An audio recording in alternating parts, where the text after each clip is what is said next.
Pemirsa, misteri pembunuhan Vina memasuki babak baru. Untuk membahasnya sudah bersama kami pengacara Peggy Setiawan, Mbak Mukhtar Pradin, dan juga pakar hukum pidana Profesor Suparji Ahmad. Selamat sore, Bapak-bapak. Sore, Bang Samuel. Semoga dalam kondisi sehat semuanya. Saya ingin ke Bang Mukhtar terlebih dahulu.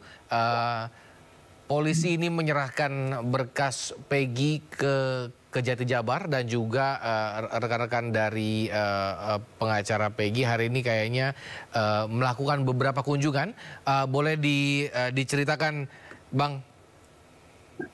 Baik, saya ingin menyampaikan bahwa memang per hari ini informasi yang kami dapat adalah bahwa Kepolisian Daerah Jawa Barat telah melimpahkan berkas perkaranya kepada Kejaksaan Tinggi Jawa Barat. Nah, bersamaan dengan itu, tanggal 24 nanti kita melaksanakan persidangan pra-peradilan yang perdana. Tetapi artinya begini, kewenangan kepolisian untuk melimpahkan berkas perkaranya kepada Kejaksaan Tinggi itu tidak akan mempengaruhi daripada proses persidangan yang akan kami laksanakan. Kenapa seperti itu? Karena pelimpahan berkas itu belum tentu berkas itu juga dinyatakan lengkap dan sempurna oleh pihak Kejaksaan Tinggi. Ini baru pelimpahan berkasnya saja, belum berstatus P21. Kan begitu. Betul. Kemudian nanti di tanggal 24 ini kami melaksanakan persidangan juga. Katakanlah kami memang memenangkan perkara itu, dan itu harapan besar kami ya untuk berada di dalam kemenangan membela klien kami. Maka dengan putusan pengadilan peradilan, polisi harus melakukan penghentian penyidikan atau mengeluarkan SP3. Nah, itu yang pertama. Kemudian yang kedua, memang per hari ini juga kami melakukan kunjungan kepada Kepolisian Daerah Jawa Barat dengan maksud dan tujuan pertama mempertanyakan untuk meminta salinan BAP tambahan yang dilakukan oleh penyidik Kepolisian Daerah Jawa Barat kepada klien kami, yaitu PS. Kemudian yang kedua, kami juga mengunjungi PS. Dan alhamdulillah secara fisik dan mentalnya PS dalam kondisi sehat walafiat. Demikian. Oke, Prof, ingin bertanya, Prof, polisi kan menyerahkan berkas Peggy ke Jati Jabar. Nah, tadi juga Bang Mukhtar mengatakan pra-peradilan ini tanggal 24 Juni dan Kejaksaan itu punya waktu 2 pekan sebenarnya untuk menentukan apakah berkas ini P21 atau mungkin P19. Apakah bisa seperti itu kalau memang pra-peradilannya menang, berarti status penyidikan ini gugur di tengah jalan? Ya, pertama bahwa pra-peradilan akan gugur ketika berkas perkara itu sudah mulai diperiksa di pengadilan, ya. Bagaimana dulu kita ingat ya, kasus drama Setia Novanto ya, ada pra-peradilan di Jakarta Selatan, kemudian ada tindak pidana korupsi di Pengadilan Negeri Tindak Pidana Korupsi, ya. Bahwa pada waktu itu akhirnya pra-peradilan gugur karena sudah dimulai pembacaan berkasnya di sidang pertama. Jadi putusan MK secara jelas kapan gugurnya satu pra-peradilan, yaitu ketika berkas perkara, pokok perkara sudah mulai diperiksa, sudah mulai disidangkan di pengadilan pokok perkaranya. Jadi ini memang tidak akan menggugurkan pra-peradilannya, tetapi memang ada kecenderungan ya, kecenderungan mengingat perkara ini menjadi atensi publik, maka akan ada proses percepatan untuk menjadi P21. Dan yang juga perlu dikalkulasi oleh misalnya penasihat hukum itu, kemungkinan sidang pertama itu ditunda gitu ya, di sidang pertama pra-peradilan ditunda, sehingga nanti akan terjadi drama lagi di mana akan kejar-kejaran antara pra-peradilan dan pokok perkaranya. Tetapi sekali lagi bahwa secara normatif pra-peradilan akan gugur ketika pokok perkaranya sudah mulai disidangkan di pengadilan umumnya, pengadilan negerinya. Dan yang kedua saya kira yang menjadi penting adalah sejauh mana kemudian urgensi atau kekuatan eksekutorial dari pra-peradilan. apakah akan secara otomatis ya dikeluarkan SP3? Sementara kalau kita perhatikan KUHP, SP3 itu kan ada 3 alasan.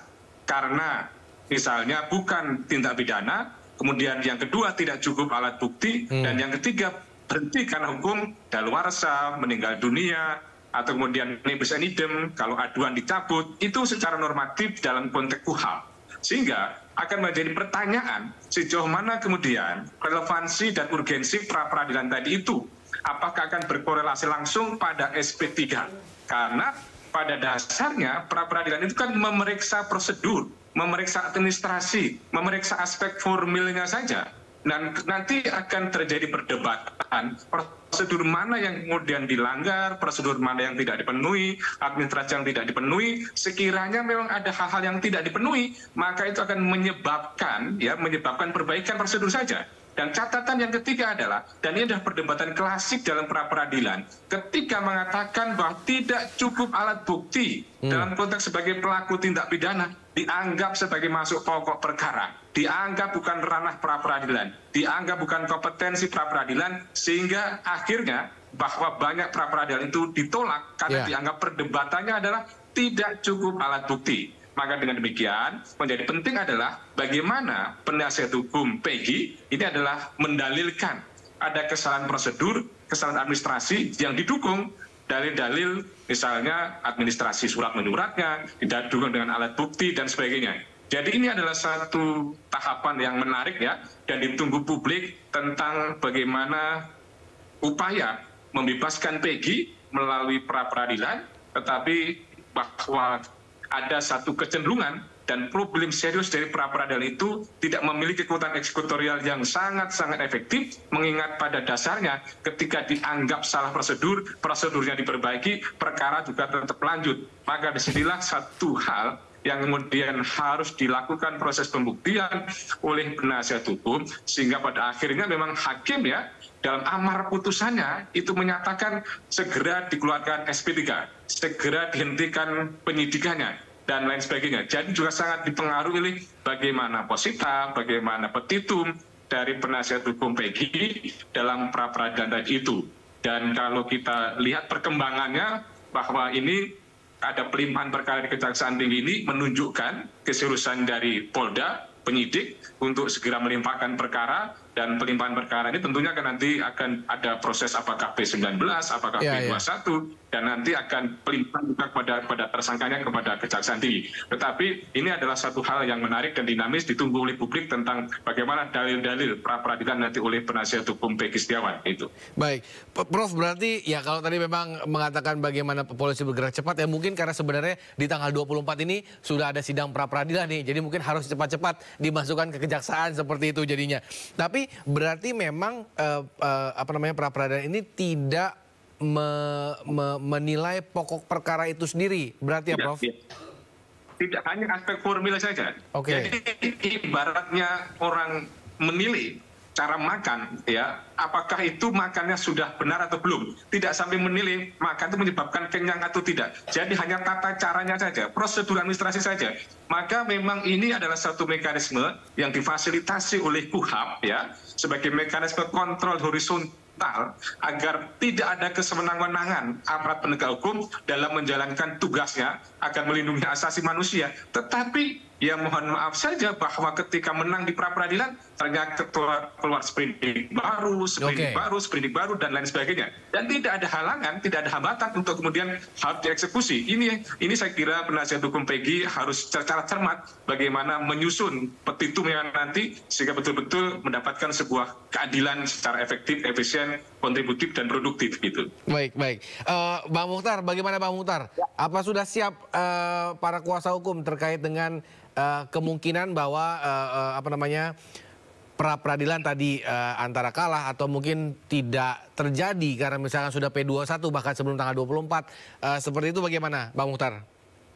Baik, mengenai pra-peradilan, kami tetap meyakini bahwa pijakan kami untuk melakukan pra-peradilan itu adalah berpijak kepada asas dan landasan hukum yang jelas.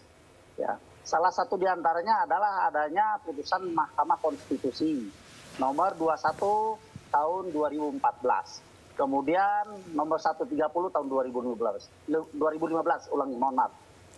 Artinya, apabila memang pihak kami sebagai pihak yang dipersangkakan melakukan tindak pidana, ada ikhtiar hukum yang berdasarkan putusan MK itu bisa dilakukan melalui peranata pra peradilan.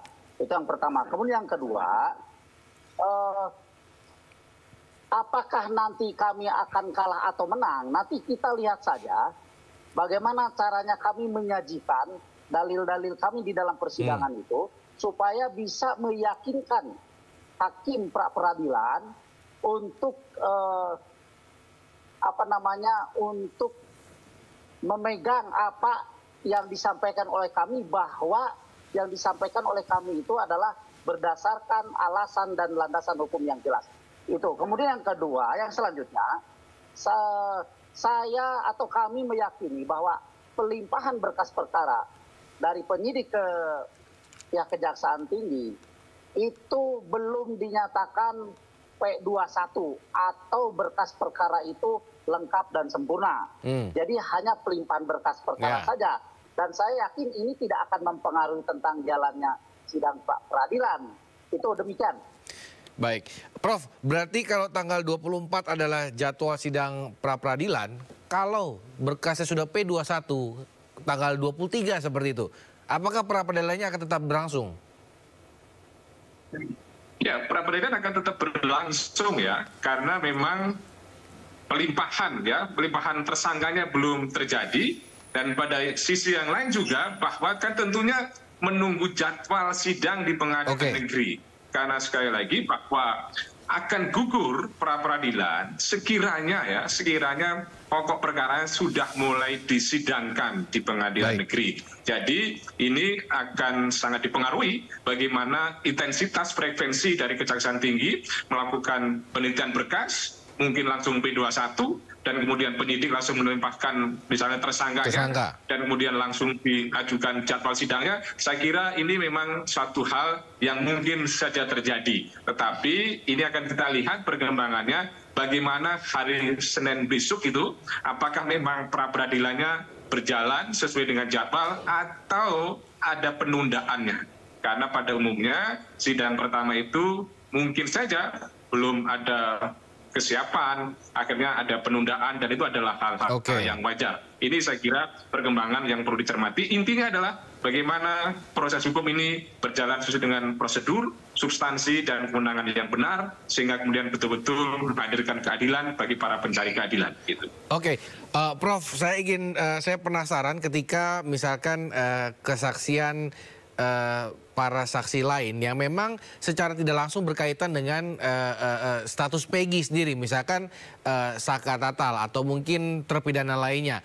Apakah hal tersebut bisa dijadikan bukti untuk membela Peggy sendiri meskipun polisi mengatakan bahwa Saka itu berbohong seperti itu, Prof? Ya, dalam proses penetapan seorang tersangka kan harus didukung setidaknya secara kuantitatif 2 alat bukti. Dan pada sisi yang lain adalah harus didukung secara kualitatif alat bukti tadi itu. Artinya apa? Bahwa tidak sekedar jumlah yang diperhitungkan, tetapi juga kualitas dari alat bukti tadi itu. Bagaimana mengukur kualitas alat bukti adalah kesesuaian antara alat bukti satu dengan alat bukti yang lainnya. Kesesuaian antara saksi satu dengan saksi yang lain. Dan kualitas dari saksi tadi itu. Kalau seandainya apa yang disampaikan oleh seorang saksi tidak sesuai dengan fakta, itu sesuai dengan apa yang dilihat, didengar, dan dialami secara langsung, ada sebuah kebohongan, maka tentunya akan mempengaruhi dari tersangka, mempengaruhi dari terpidana yang lain. Jadi disinilah akan menilai seorang penyidik itu terhadap keterangan dari seorang saksi itu rasionalitasnya. Rasionalitas itu tentunya kesesuaian dengan keterangan satu dengan keterangan yang lain. Kalau misalnya memang terjadi tumpang tindih, terjadi bertentangan, maka akan dilihat dengan alat bukti yang lain. Jadi kalau memang ternyata ada kebohongan dari kesaksian-kesaksian para saksi-saksi sebelumnya, maka tentunya akan mempengaruhi nasib terpidana, mempengaruhi nasib tersangka Peggy Setiawan. Inilah sebetulnya yang harus bertanggungjawabkan oleh penyidik untuk memastikan bahwa keterangan saksi itu adalah benar adanya, bukan rekayasa, bukan manipulasi, apalagi kemudian imajinasi gitu. Baik, terakhir Bang Mukhtar, apa yang sekarang dipersiapkan oleh kawan-kawan dari kuasa hukum? Apakah memang ada komunikasi juga dengan kuasa hukum dari terpidana lain yang memang secara tidak langsung seharusnya menguntungkan posisi Peggy Setiawan? Baik, komunikasi kami memang dilakukan secara intens juga dengan kuasa-kuasa hukum yang lain, kuasa-kuasa hukum yang menjadi kuasa hukum daripada saksi. Nah, kenapa kita lakukan komunikasi yang intens? Karena kami menilai ada beberapa saksi yang memang menguntungkan untuk posisi Peggy Setiawan atau PS, klien kami, dalam hal membela diri, ya, dalam hal membela diri bahwa dalam hal ini memang PS betul-betul adalah orang yang dipersangkakan tanpa dasar yang jelas. Maka kami melakukan komunikasi itu supaya bagaimana caranya nanti kita bersinergi di dalam persidangan yang akan datang. Demikian. Baik, terima kasih Bang Mukhtar. Prof. Suparji telah bergabung bersama kami sore hari ini. Kita tunggu perkembangannya baik tanggal 24 Juni nanti ataupun beberapa hari ke depan terkait dengan pergerakan dari Kejaksaan Jawa Barat. Selamat sore Bapak-Bapak, terima kasih. Selamat sore.